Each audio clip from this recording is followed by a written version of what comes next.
Now we are ready to render our first project. To do that, make sure you are at the CPU rendering section.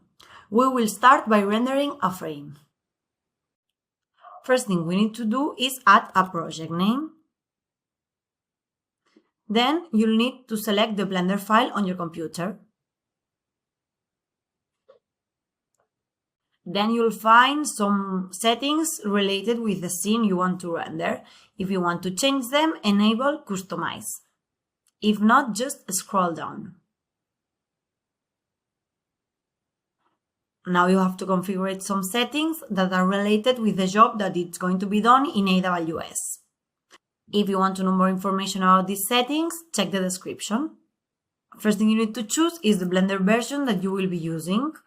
Then you need to select the job queue. That can be spot or on demand. Spot ones are cheaper but can take longer to render, while on demand ones are a bit expensive but faster and more effective. Then you need to choose the timeout, which is the total time that the job will be trying to be done in AWS.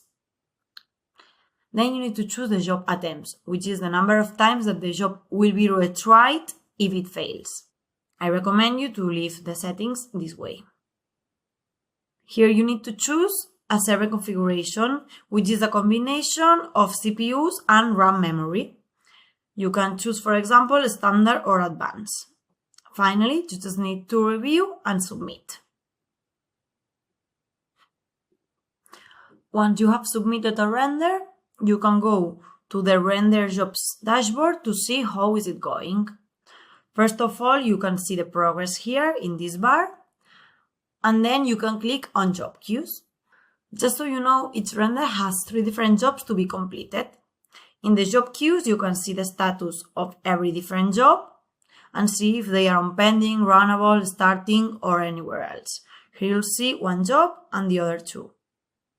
If for some reason you want to finish the render, you just need to go back to running jobs and click on terminate.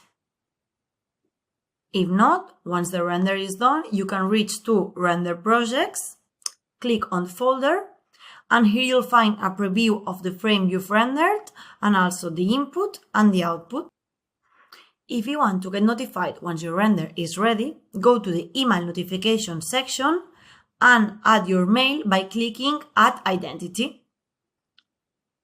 Once you have done that, you will receive an email every time your renders are ready.